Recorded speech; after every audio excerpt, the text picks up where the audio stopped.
Okay, it is now 7 o'clock, so we will go ahead and get started. Hi everyone, welcome to tonight's virtual writers workshop. My name is Salim, and I will be serving as a host tonight and will help navigate questions. Our topic tonight is Perfecting Your Prose, presented by editor and writer Ekta Garg. Before we get started, I do want to share a few updates about the library. I'm sure most of you know that we are now open and back to our regular hours. If you are not able to come in, we are still offering our curbside pickup service. This is where you can request items at home and pick them up in front of the library during designated hours. For more information on that, you can visit champaign.org/curbside. If you have questions for staff, you can reach out to us in a few different ways. So we have our book a librarian, and that can be scheduled at champaign.org/book-a-librarian. You can schedule a consultation with one of our experts. You can also chat with us Monday through Friday during opening hours. Our chat feature is located on our website at the bottom of the page.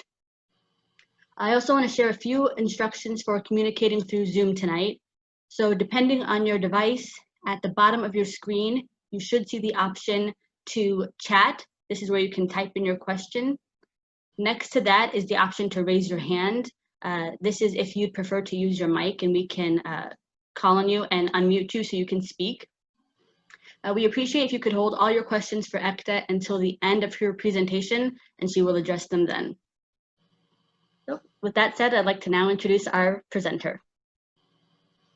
Ekta began her career in publishing, working as the editor for Pamplin Media in Portland, Oregon. Since then, Ekta's diverse career has led to writing and editing in multiple areas, including healthcare, home improvement, and Hindi films. In 2010, Ekta added blogging to her resume by starting The Right Edge. This is where you can find her short fiction, book reviews, and parenting adventures. The Right Edge also serves as a tool for fellow writers who hire Ekta to edit their writing projects. Tonight, she's back to share her expertise with all of us. Ekta, thank you again for being here, and I will turn it over to you. Right, thank you so much, Salim. I really appreciate your time and allowing me to come back and talk to everyone. This is really exciting. I am just going to pull up my slides.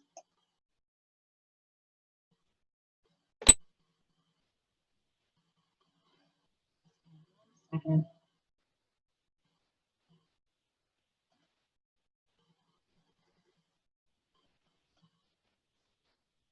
All right, here we go. Once again, good evening, everyone. Thank you so much for coming to this month's talk on the craft of writing.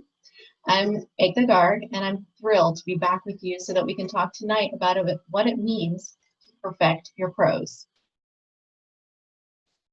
You know, if we look at the meaning of the word perfect, we'll find definitions that are pretty commonly accepted. Dictionary.com says it means to make flawless. Wordhippo.com says when something is perfect, it's without fault or mistake. Merriam-Webster, for those of you who are old enough to remember that dictionary, says the word perfect means being entirely without defect. I bet if we all think about our favorite stories or books or even movies, we can pick out those that we think fit these definitions of being perfect or embodying perfection. We read and reread those stories or watch those movies, and we wouldn't change a thing. We think the character development is spot on, the writing is in sync from one scene to the next, and maybe, just maybe, we're a little bit envious that someone has written or created this work that so many have come to love. Would it surprise you then that some of the most famous authors and creators have come to dislike or even disown their own work? For example, Sir Arthur Conan Doyle was a physician before he created Sherlock Holmes. While we consider Sherlock Holmes a classic today, during his lifetime, Doyle actually formed a love-hate relationship with his most famous character. Believe it or not, he actually started feeling jealous that people recognized the name Sherlock Holmes more than his own name. Doyle was so angry about this happening that he actually killed off the famous detective in one of his books. But people were so distraught at the time that Doyle found a way to bring Sherlock Holmes back from the dead and keep writing about him. Leo Tolstoy wrote War and Peace as well as Anna Karenina. And today, more than a century and a half later, These two books are still studied and analyzed at length. Literature teachers and professors will use them to illustrate all sorts of themes in writing and philosophy. But in his later years, Tolstoy became ashamed of both works. He found religion late in life, and he felt like his early works went against his new beliefs. He actually went as far as to disown both of his books. Peter Benchley was the author behind the 1974 novel Jaws, which became the basis for Steven Spielberg's wildly successful movie of the same name. But at the time the movie came out, it caused so much paranoia and hate for sharks that Benchley publicly expressed his regret for writing the book. He tried to undo some of the reactions to the novel and the movie by becoming a shark conservationist and spending his time educating people on how sharks actually don't hold grudges against humans. In effect, he was almost contradicting his own work. Even Winnie the Pooh isn't above a little shade. The author, A.A. Milne, and creator of The Sweet, Lovable Bear, appreciated all the love he got for Pooh, but Milne also resented how the adventures of the creatures in the Hundred-Acre Wood completely eclipsed all the other work that he did. He wrote several other works, but people remember and love him best for the bear with the honey pot stuck almost permanently on his head. These and many more authors have talked in the past about how the work that people know best has actually made them have second thoughts. All the stories that readers love have caused their authors distress. And this was after they were published and reprinted dozens of times over and are now considered an indelible part of our cultural canon. Some readers might say the works of these authors are perfect, without any flaws or mistakes, without blemishes. But I'm sure even authors like Stephen King reread some of their work and think, you know, I wish I had some more time with that. Let's think about this then for a minute. If famous authors, people whose work has gone down in history and become a part of our academic and pop culture, feel like their stories and novels weren't all that great or had problems, where does that leave new writers or those of us who haven't received any sort of recognition or attention yet? Does that mean that we're kind of hopeless? Should we maybe think about quitting writing completely? No, of course not. Because the famous, well-known writers, like us, were human. Like us, they're prone to looking back and viewing their stories, even the ones that the entire world knows, with some skepticism, of thinking that their work really wasn't that perfect after all. So what does it mean then to perfect our prose? Maybe, before we can answer the question, we need to change the definition of perfection or being perfect. You know, tweak it a little. Maybe, instead of trying to follow society's current ideas of what perfect means, we need to understand where the word itself came from. Do a little etymology or a study of the word's origins. The words perfection and perfect come from the base word perficio. The base word perficio means to finish, to bring to an end. So that means if something is in a state of perfection, it's in a state of completion. Aristotle wrote about the concept of things being perfect and offered three nuanced definitions for the word. He said that a perfect thing was complete and contained all the requisite parts. It was something so good that nothing of the kind could be better, and it had attained its purpose. Even Aristotle couldn't get away from the idea of something being without flaws, but take a look at the fact that two of his three definitions have to do with the idea of something being done, something that felt like it couldn't be added to because it held everything necessary to make it clear and effective. So let's go back to the idea of perfecting our prose. Maybe instead of saying that we're trying to make a story or a piece without blemish or flaw, we should say that striving for perfection in our prose means we're trying to make a piece complete. We're trying to finish it so that nothing else can be added to it. You're probably thinking, great, that's a cute piece of philosophy that I can whip out the next time I go to a dinner party or I'm sitting at lunch with my friends or chatting with somebody on Zoom, but what does it actually mean? What does all of this possibly have to do with writing? And how can it actually make my writing better? If we accept the idea that perfection is not about being without flaws, and we look at our new revised definition, then perfection can only be attained when something is complete, right? That means when it comes to our writing that we have to make sure that the story is finished. The story can only be finished when we've made sure to put it through its paces. Not only are we revising the idea of perfection, this means we have to revise the story itself. We have to drill into the mechanics of our stories until every element is as polished as we can make it. So, yes, I'm going to be talking to you tonight about revisions and editing. But this isn't just about why revisions are good and necessary. It's also going to be some practical advice on how to do some revisions for yourself. Now, before we get started, I'd like to make something very clear. As an editor, of course, it's in my professional interest to promote the fact that everyone needs a second set of eyes on a story or novel. But I also wholeheartedly believe that every writer needs someone else to read their stories for feedback, because I've seen it with my own work. I've written stories that I thought were funny or poignant or clever and sent them to writing friends or critique partners or even contests and gotten the online equivalent of a, huh, what was that? Or maybe a gentle suggestion that something I wrote lacked clarity, or even just a flat out, nope, that's not going to work. I kid you not, I actually had someone reprimand me once during an online writing workshop. In the margin of my short story, he wrote, "Shame on you, you can do better than this description." And this workshop was open to several participants, so I wasn't the only one seeing these comments.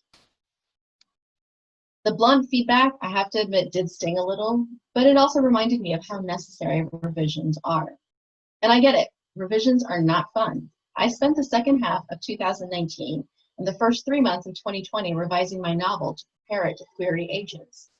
When I was away from my desk, all I could think about was my book. When I was sitting in front of the screen, at times I wished I could gouge out an eye. Only one, not both, because that way I could still see the screen while I was working, because I knew the book needed it.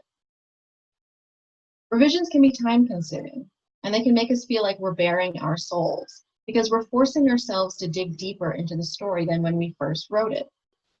Sometimes that means coming face to face with some uncomfortable truths we included in our work and maybe slipped in the background. Sometimes it means that that information actually needs to be front and center. Feedback from writing friends and partners is important, and you can get that feedback whenever you're comfortable with it. Whenever you're done with a first draft, a fifth draft, a 10th draft, you can ask for big picture feedback or get help on a micro level. You can hire an editor like me to help with those issues, but along the way, you're going to be doing revisions yourself, and that's hard, and it can be messy and discouraging. But it's also essential to the writing process. The best writing comes from rewriting. I don't have access to the publishing contracts or editorial notes for any big name authors, but I've read and studied and engaged enough with the writing and publishing world that I can promise you this on my life. No writer in the history of the universe has ever written a perfect first draft. No one. Many of them, in fact, probably didn't even get it right on the third or fourth or fifth draft. I say that to encourage you to remember that every big name author starts out the same way you do, with a blank page and an idea. Every super successful writer has to work hours and days and weeks on their stories and novels. They gain success over time, yes, and they have legions of fans and movies and even theme parks made out of their work. But no one attains perfection or completion by dashing off a whole bunch of words and then calling it a day. The revision is important. It's also necessary. And here's how we can tackle it one step at a time. First, you have to understand that all of your revisions aren't going to happen within a single draft. In fact, if you try to do them in a single draft, you probably will want to gouge out both eyes by the end. A story or a novel, when told right, when written to completion or to perfection, is an entity that takes over us. It makes us feel like we're entering a world or an experience bigger than we are. It takes time to build something that expansive and that interactive, and you'll only be hurting your story and yourself if you try to do everything at the same time. because revisions done right take you through several different story elements, and it's just not possible to keep track of all of them and do it well all in one single draft. Don't let the idea of several revisions or tackling all of the story's elements intimidate you. After all, you created the story, remember? You have the right to change, to take out, or to add anything you want. Your characters might present you with ideas of their own, but at the end of the day, you get to pick what stays, what goes, and what changes. Revisions take several rounds, and at some point, you're going to want to ask others for help. These could be writing friends, or a formal critique group, or even an editor. If I could offer you a recommendation for when you ask other people to read your work, don't ask someone just because they're near and dear to you. No doubt, you will get a lot of encouragement from a sibling or a family member or a close friend, but if they aren't writers, then their encouragement will boost your ego, but it really won't help you with the revision process. So maybe hold off asking them to read your work until you're much closer to the end. And the revision process actually starts when you're done writing that first draft, believe it or not. Because the very first thing you're going to do when you type those last words is put the story or novel aside and not look at it. If you're writing a short piece, anything between flash fiction to about the 2,500 word mark, leave the story alone for about a week. The longer the piece, the more you should leave it alone after you're done with that first draft. If you just finished a novel, leave it alone for at least a month. Giving yourself this time and distance will also give you clarity and objectivity. When you're writing, it can be like the first days of a brand new romantic relationship. Your judgment is clouded to the story's flaws because you can't stop thinking about all the things you love about it. Your excitement makes you read through typos or plot holes, and you're so excited about what you have to present to the world, you won't even bat an eye at the fact that one of your supporting characters changes names or maybe even genders halfway through the story. Believe me, it happens. So give yourself some distance. Then come back, but this time come back as a reader and a critic. Be ready to make some notes on your story. Be ready not to touch the writing at all until you're done reading. Here are some things to look for as you're reading through that first time. In reading articles or books on writing, you've probably seen the words plot and story. Some articles use these words interchangeably. Some make a distinction. I kind of lean more toward them being two separate things.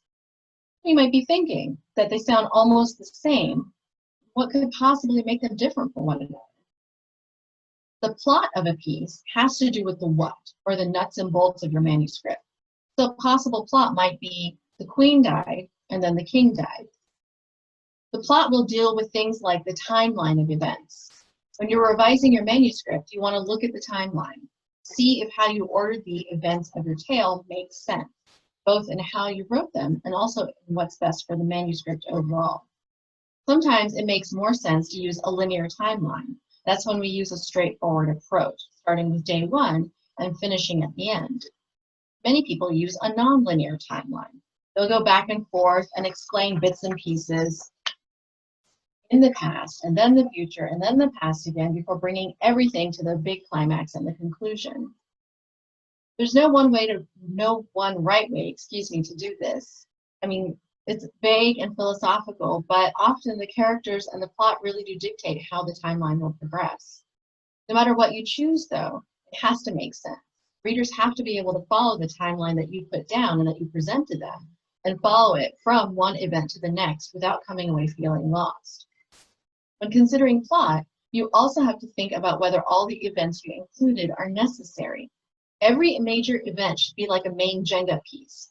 Pull one out and the entire tower comes crashing down.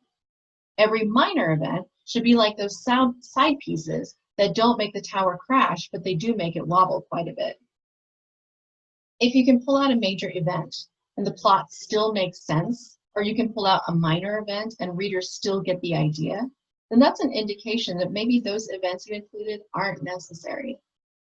You may not have to get rid of them completely, though. You might be able to fold them into other events in the plot.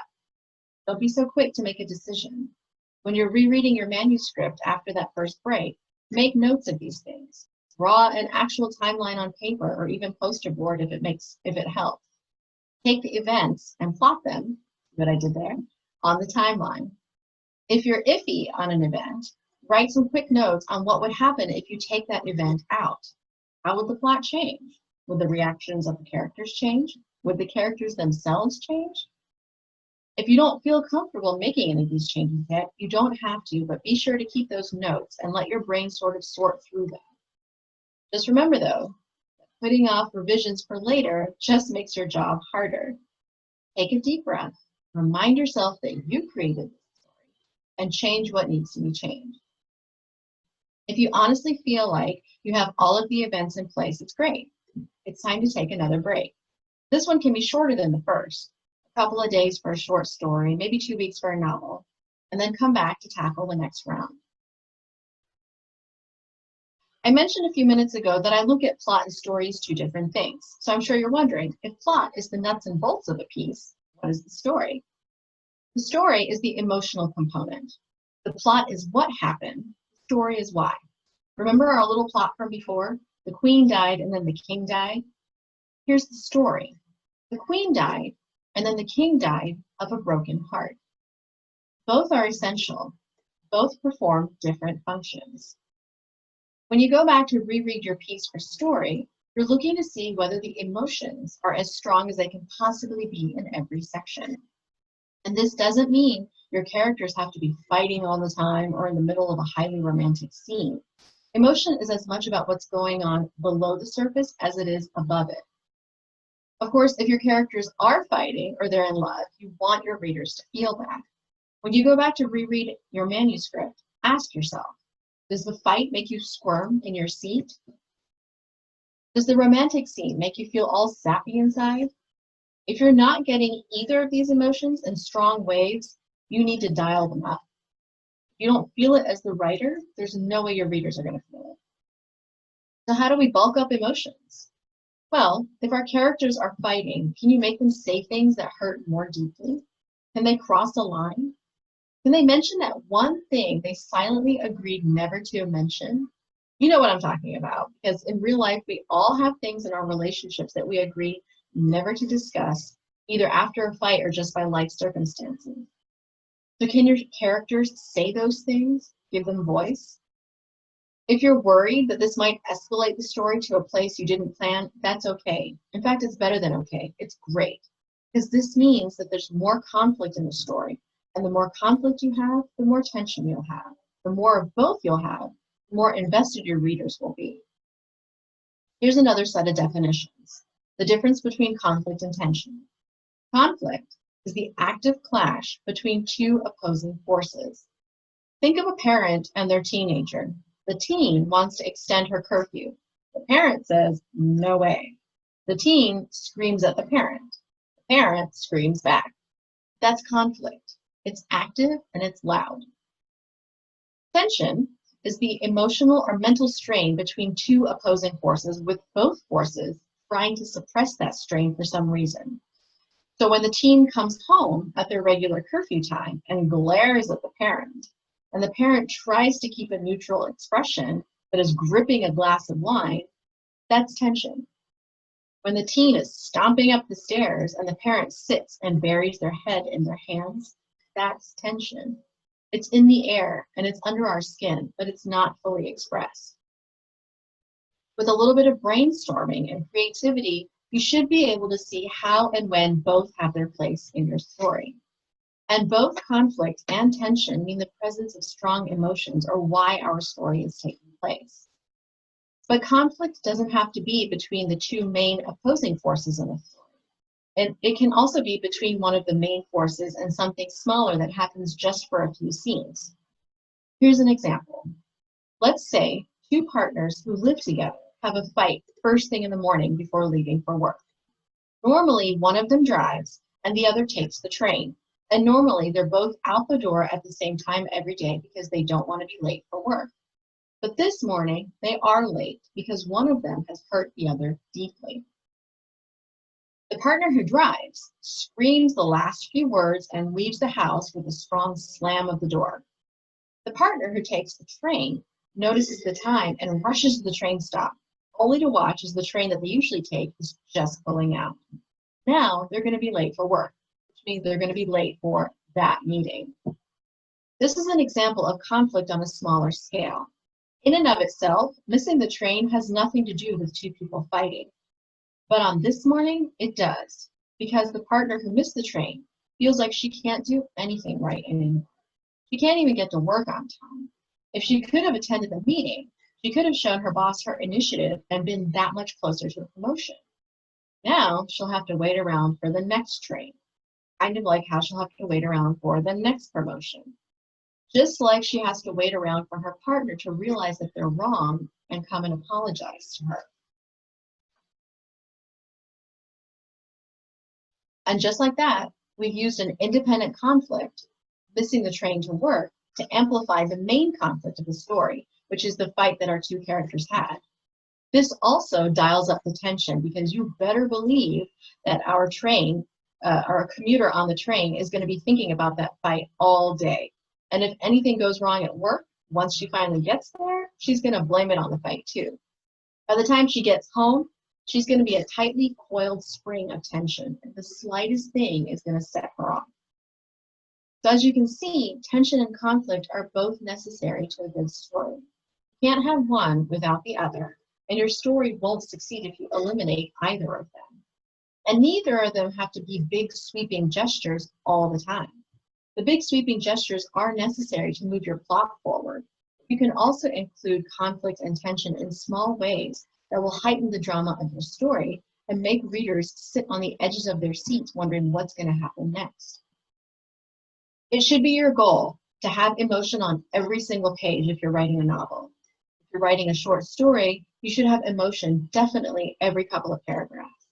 If you're writing an exceptionally short piece like flash fiction, there should be so much emotion in every single line that readers are fidgeting from it. When you're rereading your work in that next round, look for opportunities to amplify emotions. Guess what? Time to take another break. Another day or so for the shorter works and another week for the novel, because next you're going to jump into one of the most important components of your stories, your characters. Last year, when I first started working on my novel, I wrote out a novel roadmap. This was basically the main ideas and the main plot points of my book. It ran about 10 pages single-spaced and highlighted the main conflicts, the two main characters, as well as the two secondary characters I wanted to include. Then I wrote my first draft. It came out to be about 140,000 words long. And as excited as I was about certain elements of the story, by the time I wrote the end the first time, something was bugging me about the book overall. I couldn't put my finger on it at that time, though, so I decided to take a break. When I came back to the novel 2 months later, I realized something a little horrifying. I didn't want to read the full manuscript. And that was because as much as I didn't want to admit it then, and the fact that I'm admitting it to you now, the worst possible thing that could have happened had happened. And it was that I was bored. I was actually bored with my own book. Instead of giving up on it, though, and instead of trying to spend weeks or months trying to revise it, I decided to go back to that novel roadmap and see if I could spot any trouble in it. I thought that maybe if I could fix the big things in the roadmap in the book, then maybe the little things would fall into place. So I started reading the roadmap, and one thing became very clear to me very early on, that one of the secondary characters who had some of the loveliest scenes in the book really wasn't doing very much in terms of advancing the plot. In my original plan, she supposedly had a major role to play. She had to be present at the climax because I wanted her there. She was brave and plucky and helped to unravel a major subplot. But when I started considering what the book might be without her, I realized that nothing she did or said had a direct impact on the larger story at hand. I yanked that Jenga piece, and my main story and plot stayed exactly the same. I realized then that as much as I loved her and the scenes that I wrote for her, she had to be cut out. And as soon as I started reworking the story without her, other things started to fall in place. Some major plot points changed in that their outcome was the same, but how I got there was different. And those differences made the story, the plot, and the characters much, much stronger. It also shortened my manuscript by about 50,000 words. And the most important thing was that I was no longer bored. In fact, I was really, really excited. Does it bug me that I had to cut out a whole character? Yes, definitely. I wrote some of my best scenes with her as the focal point, but all of that lovely writing wasn't going to help the book overall. Me just wanting her in those scenes wasn't a strong enough reason to keep her. All of this might sound a little extreme, but sometimes it has to be done. Sometimes you have to look at the characters you've written and ask yourself with the most objectivity, is this person necessary? Is this the only person who could have gone on this quest or investigated that murder? Is this the only person who could have attacked my protagonist? If you've taken a couple of breaks with your manuscript and something still doesn't sit quite right about it with you, ask if your protagonist or antagonist, or like in my case, one of your important secondary characters are really necessary. Are they the right people to take on the tasks you've set them? Is there any possibility at all that it could be somebody else? Maybe somebody of a different age or a different gender or maybe even a different profession. Sometimes even just changing from first person point of view to third person point of view is enough.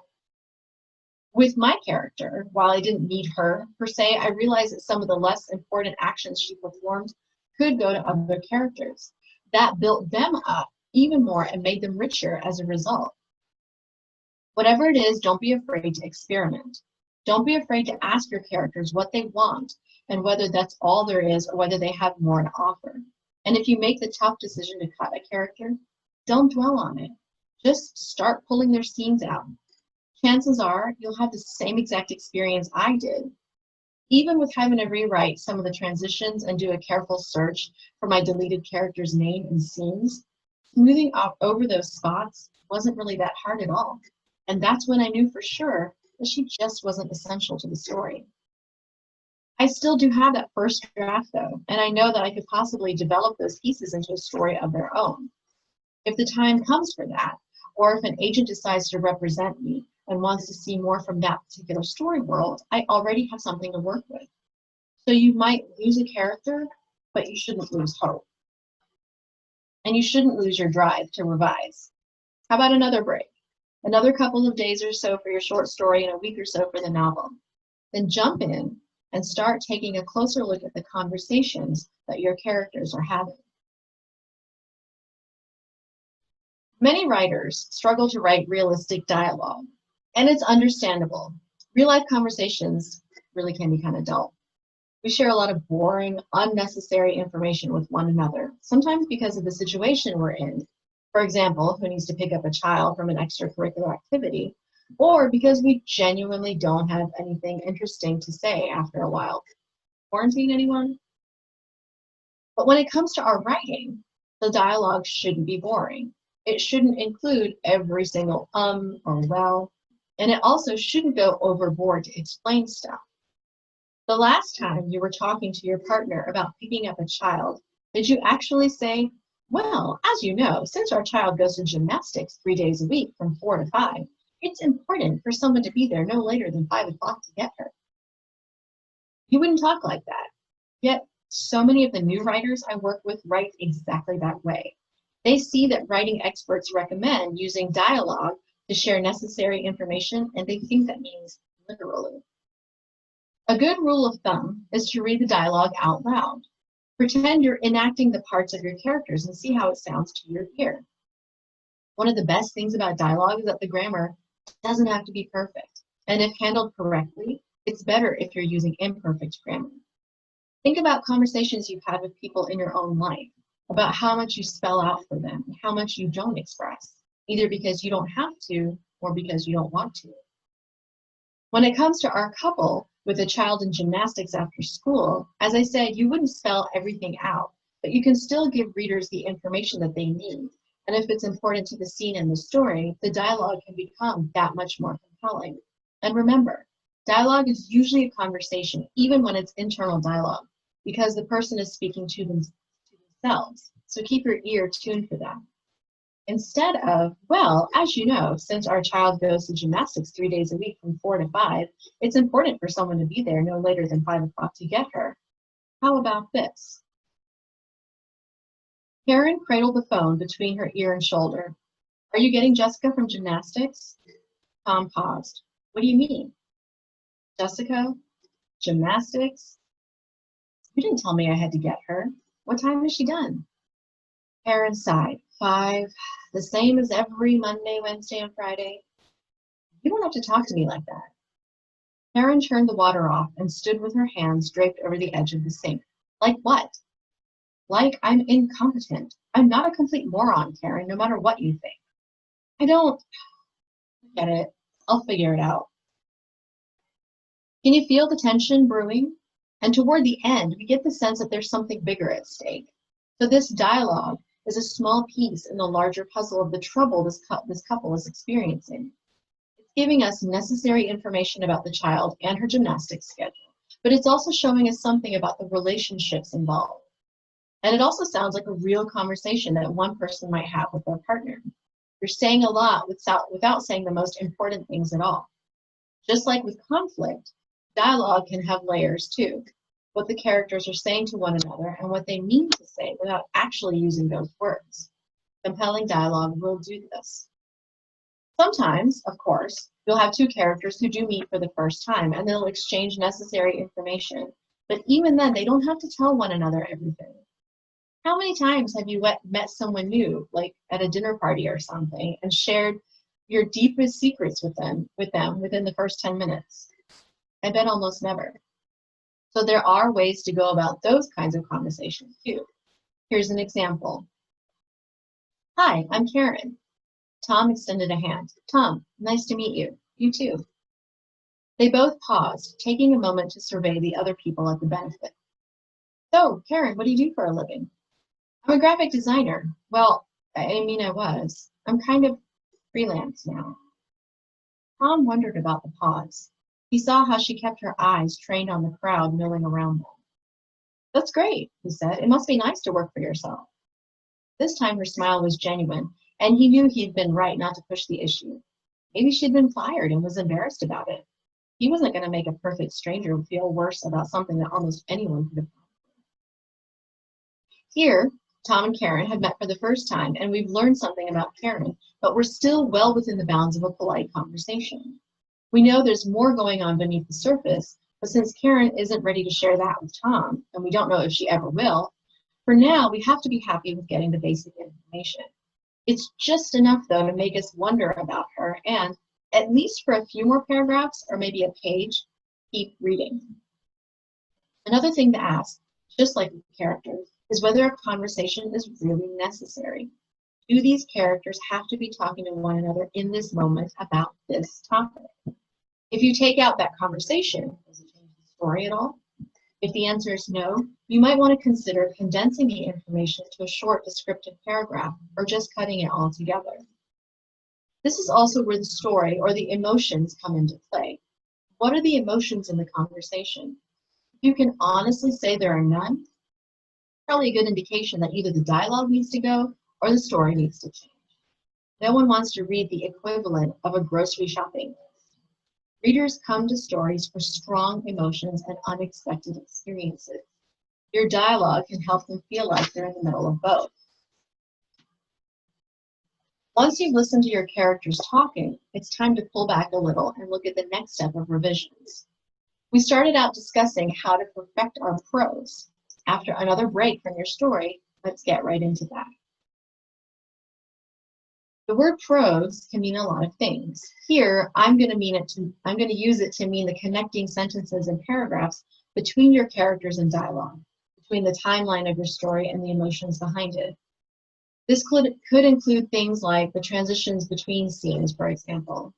If you're going to use some sort of break, like asterisks or a new chapter, that's pretty self-explanatory. But if you're going to move to a new time of day or year, then you have to write your way into that. Don't just say, Tom was in his office fuming that Karen got the promotion. In his new job, he made it clear that he wanted a clear path to the top of the company. Readers will look at that and say, wait, well, when did Tom get a new job? What happened to the old one? This might seem like a little bit of an extreme example, but occasionally I will see manuscripts with transitions like this. That is to say, they don't really have one. So it might be better to reword it this way. Tom sat in his office, fuming about Karen getting the promotion. I'll show them, he thought. I stick around here and give them the best of me when I can go where I'm appreciated. A month later, he walked into a new building with one agenda on his mind: make it to the top without any stops along the way. With that little bit of internal dialogue, we've given the reader a chance to follow Tom from one job to the next. Looking at your prose also means considering the mechanics of your writing. And yes, this is where I'm talking about the boring things like grammar. If you think you're strong in these areas and also in picking up typos, you can keep an eye out for them during all the other times you read through your manuscript. Just remember though, you won't catch everything on a single pass. Another thing to consider in your prose is the words themselves. Are your descriptions fresh? Can you punch them up in any way? Here's an example. What if we were to say, Jamie's hair was as straight as a board? Okay, so Jamie has straight hair. This cliche has been used time and time again. What if we try to improve it a little? We could say, Jamie's hair was as straight as a plumb line. Not bad, a little bit better. Anyone who's used a plumb line knows that if you want the correct measurement, it has to hang completely straight. But not everyone may know what a plumb line is. Can we do better? What if we say, Jamie's hair was as straight as a yardstick? Ah, now we're getting somewhere. That last option is more interesting and creates a much more concrete image for the reader. Also, almost everyone knows what a yardstick is. You don't have to waste precious story real estate to explain it. Find ways to make your prose stand out. When you use unusual descriptions, readers and editors and agents will notice. They'll see how much care you've taken with your story, and they'll get excited about what you've written. Believe it or not, a good thesaurus is handy for this. Of course, that doesn't mean that you replace every single ordinary word with unusual ones, because if you do that, you're in danger of writing what is known as purple prose, which is another way of saying your writing is going way over the top. For a story that's longer than 2,500 words, look for spots every 3 to 5 paragraphs to use an unusual word or comparison or description. For a novel, do this once on every page. Just enough to keep a reader intrigued, but not so much that they think you're forcing them to read something fancy just for the sake of it. If you're writing really short fiction, shorter than 2,500 words, then you have to take special care to weigh each and every single word and make sure it's the right one. That means no more than a couple of unusual descriptors or synonyms, because you're going to want to steer your writing very gently toward and then away from those spots. And just like that, it's time for another break from your manuscript, except this time, you decide how long you need to stay away from it and what you'd like to look for next. Because in reality, by this time, you've most likely spent enough time with your story and gotten to know it so well that you'll be able to you'll be able to hear with your writer's ear what needs work. If you go back to your story and think it's the best you can make it, this is when you really need to take a break, and you really get to take one, because it's time to find a beta reader and entrust them with your story. It might seem strange to let someone else read your work when you've spent all this time with it. That's exactly why you need to do so. Think of it like a huge painting that covers an entire wall in your house. As we work through these rounds of revisions, we get closer and closer to the painting. When we decide we're done with our revisions, for now at least, we're standing almost with our noses to the wall.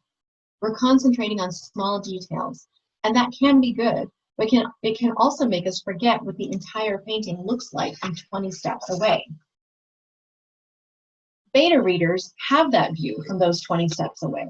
They haven't spent months or even years working on this story. They're going to be much more objective with your work and tell you how, from their viewpoint, the story looks. When you do find those readers, make sure first that you're clear with them on what you want. Do you want them to take a deep dive into your characters? Would you prefer they examine the plot? Should they keep an eye out for sparkling descriptions?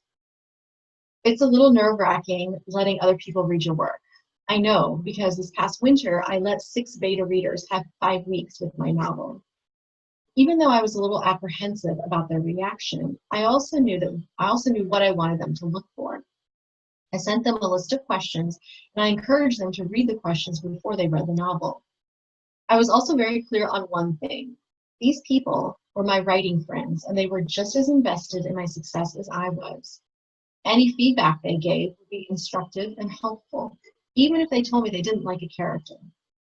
The questions I sent them would help them explain why they did or didn't like a particular part of the story. And in the end, I found their feedback really, really enlightening.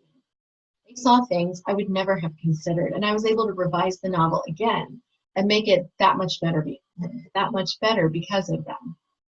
If my novel gets picked up by an agent and then a publishing house, you better believe the names of my beta readers will be at the top of my acknowledgments page. All of this might sound exhausting, and it is, but it's also incredibly rewarding. Revising your work has so many benefits other than just making the story stronger.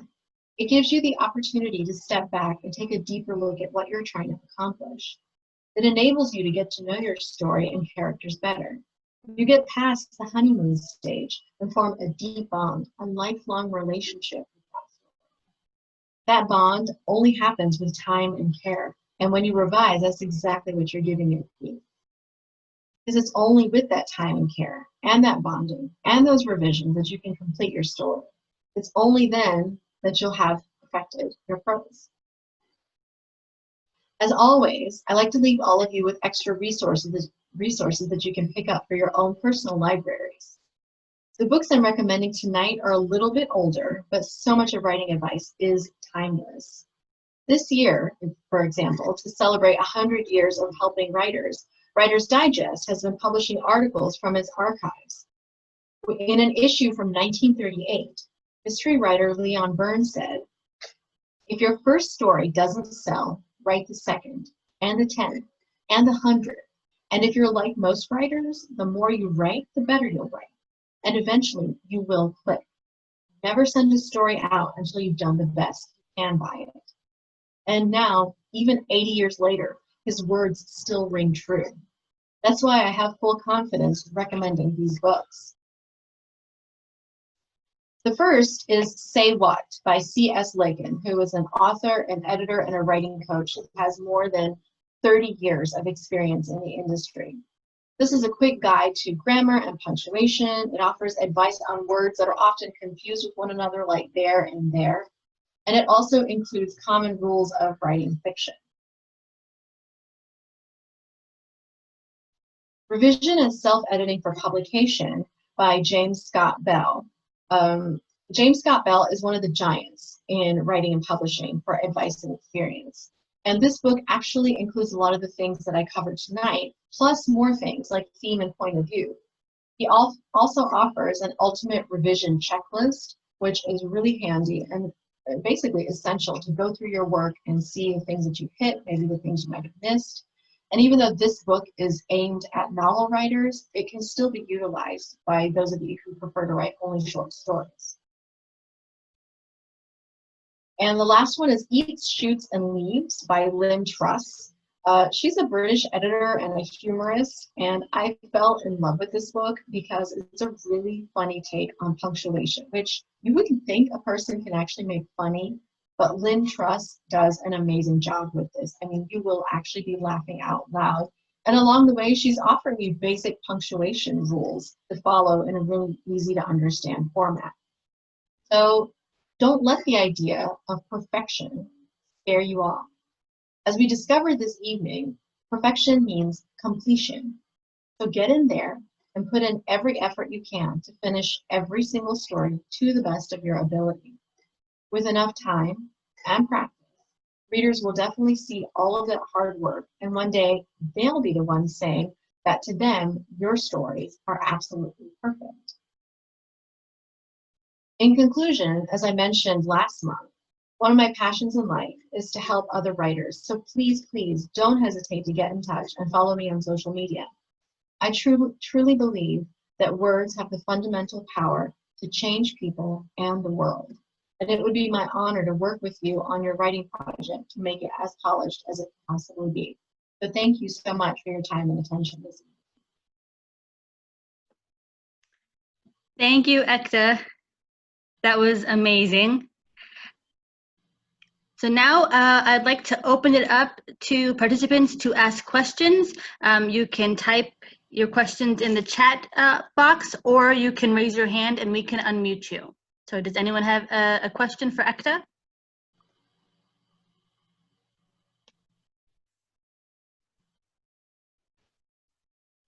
Don't be shy. I won't bite, I promise. Especially with the screen, right? So one question just came in and it says, how would you deal with a character that doesn't have a real purpose early on, but serves as a valuable point of view and has a good arc later? That's a good question. My question actually to the writer would be, why don't they have a purpose early on?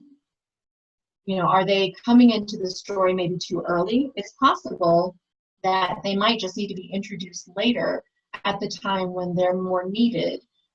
But every single character in your work, whether it's it's definitely the main characters, of course, but they need to have a purpose. They need to have a reason why they're there. So I would suggest maybe sitting down with that character and finding out if they could be introduced later, or finding out more about them. And maybe they're actually meant to have a larger purpose in your work and you just didn't know it at the time. Thank you. Someone else just said, I just want to say thank you. Oh, absolutely. This is, like I mentioned, this is definitely a passion of mine, and I'm thrilled that I get a chance to do this. So another question just came in. It's a little bit of a longer one. It says, if you're thinking more about a memoir or inspired by real life novel, how do you cut things/people? I find it hard to cut when it's based on life, but the amount of stuff seems unbelievable. So there are a couple of different pieces there. There is a difference between memoir and a novel. A memoir is nonfiction, a novel is fiction. So in a memoir, you're going to include things that actually happened. In fiction, it's going to be things that are made up. And there are, thousands of books out there that are based on real life events but have been fictionalized. I read a really great book earlier this year they called it Camelot. It was based on Jackie Kennedy and her experiences in what it was like to be First Lady, but it was a novel. So the author made very clear that she did a lot of research into Jackie Kennedy's life, read a lot of what we call in journalism or primary sources, basically the sources that were written by the people who had interacted with Jackie Kennedy at the time that she was alive. And then she took the liberty of moving some things around to suit the story that she wanted to tell. So if you're writing a memoir, there are certain things that you're going to want to include. You have to kind of, even with a memoir, decide what is going to be the arc of your story. What is going to be the main reason why you're writing it in the first place? Do you want to give people hope? Like, for example, if you are a breast cancer survivor, do you want to give people hope? If that's the case, what are the incidents in your life that contribute to that storyline? And then just take out everything else. That includes with people too. If you're writing a memoir and there are people in your life who may not necessarily contribute to that overall storyline that you've decided you want to follow, just take them out. When it comes to a novel, admittedly, you have more leeway. So you can play with things, as I mentioned in the Jackie Kennedy novel, there were timelines that were moved around a little bit to suit what that author had in mind. So you have more leeway that way. When it comes to things that are a little bit too much to believe, they do say that truth is stranger than fiction. We've all been through those experiences in life where we say, there's no way I could believe that this would ever happen. And in writing terms, that's called suspending your disbelief. So basically, you're asking your readers to suspend any of their disbelief, to put aside their logical selves and buy into the story that you're giving. If you built up your story world in a rich enough way, readers will be able to buy into almost anything. I mean, that's the reason why we love Harry Potter, right? None of us can go to London and actually enroll in Hogwarts. But because J.K. Rowling gives us this young boy at the beginning, an 11-year-old boy, who really wants a family, who wants love, who feels lonely, She presents us with something that we can all relate to in some way, shape, or form. When she starts building in Hogwarts and Dumbledore's army and all of those other things, we're willing to suspend our disbelief. We're willing to put aside our logical selves and buy into that. So it really depends at the writing level what you're trying to accomplish in the story that you're presenting your readers, and how well you build up the story to get your readers to believe what it is you're presenting them. So that's a really long answer. I hope that helps. If not, please do email me, contact me, and I'll be happy to get into more details. Thank you. So we had a couple more questions. One comment just says, thanks, Ekta, for presenting. My pleasure. Next question is, who are some authors you are inspired by? Let's see. Erin Morgenstern, for sure.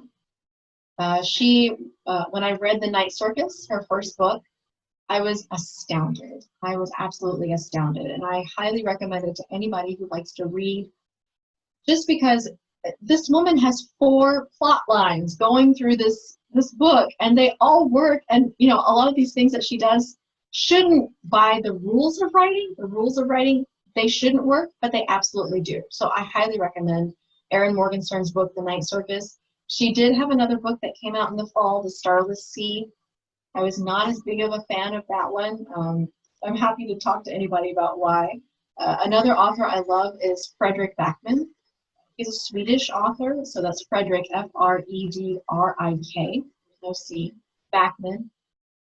His stories, his writing are just, they're out of this world. I mean, for those of you who might have attended the character workshop last month that I did, you heard me talk about his first book called A Man Called Ooh.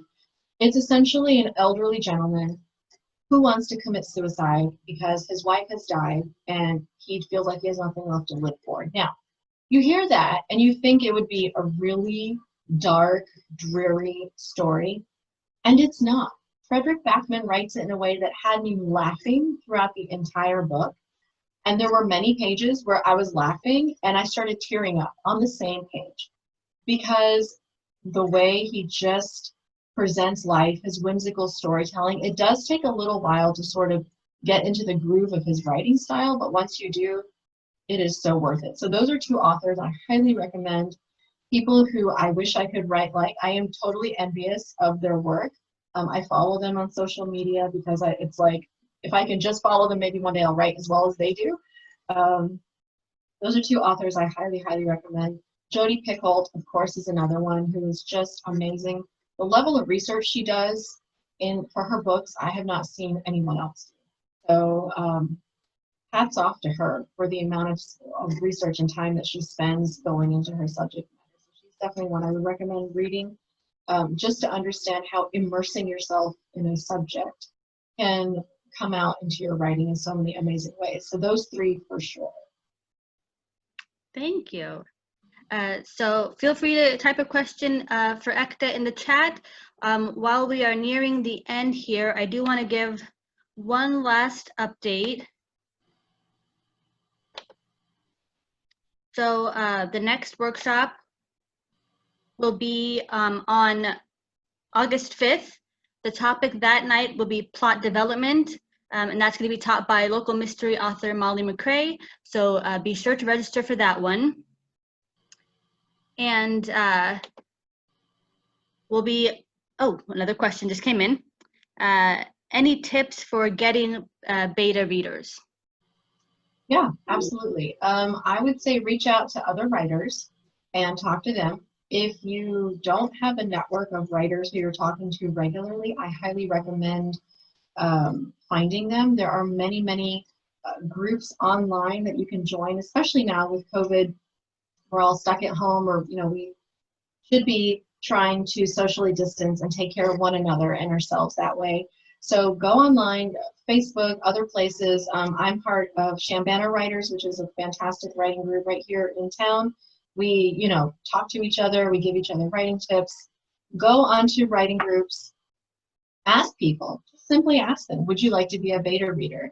It's helpful to have beta readers who are writing both in your genre and outside. And I know some people may wonder why you would want somebody who's not writing in your genre, but I think it's really helpful to have somebody whose writing you like and admire just give you their feedback on how they feel on your structure, on your character development. Even if you are a romance writer, for example, you can still read women's fiction or a fantasy novel and tell the writer, you know, I didn't really understand why this character went from here to here, and there was no mention of their superpower or, you know, this particular, you know, thing that they had that never came up before. Those are still valuable pieces of advice that we can give one another.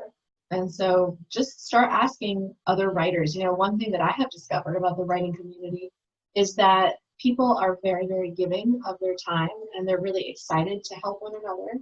So just ask and just keep asking. I'm happy to be a beta reader for somebody if they would like, you know, to be. I may not be able to get to it right now, right away, but I'm more than happy to work it into my schedule at some point. In fact, I'm in the middle of beta reading a novel for a friend right now, making notes. You know, the one thing you do want to do is don't expect somebody to beta read a whole novel within, say, a week. If it's a short story, especially something that's like flash fiction, by all means, a week is reasonable. But, you know, we all have lives and partners and children and jobs and, you know, households and that sort of thing.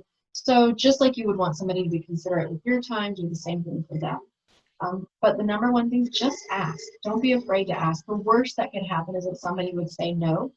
Just turn around and ask somebody else. When I was looking for beta readers for my novel, I had actually, when I started writing the novel, started making notes of people who I thought I could ask. I had a list of like 15 people. And I was just fortunate that the first 6 who I asked said yes. But I had way more people on that list who I could have gone to. Just ask other writers, and I'm sure they'd be more than happy to help. Thank you, Ekta. So if there are no more questions, we are nearing the end of tonight's workshop. I want to thank everyone for coming. I want to thank Ekta, a big thank you to Ekta for leading such an informative and engaging workshop. Be sure to register for the workshop on August 5th. And if there are no more questions, then we will end it there. Yep. And if you think of questions later on, you know, if you don't have questions right now, but you think of questions later on, send them to Solemn. She can get in touch with me, or, you know, send them to me directly, and I'll be more than happy to answer them. And I know sometimes it's hard in a workshop. You don't want to take up too much time. And, you know, if you have a specific question about your story, your characters, your plots, I'm more than happy to, you know, to talk to you, to brainstorm. I love talking to writers, and, you know, just from one writing friend to another, it would be my pleasure to help you out. Absolutely, yeah. Don't hesitate to reach out with any questions. Like I said, like Ekta said, I can get them to her, and we do have all your contact information. So thanks, everyone. Have a good night. Thank you so much.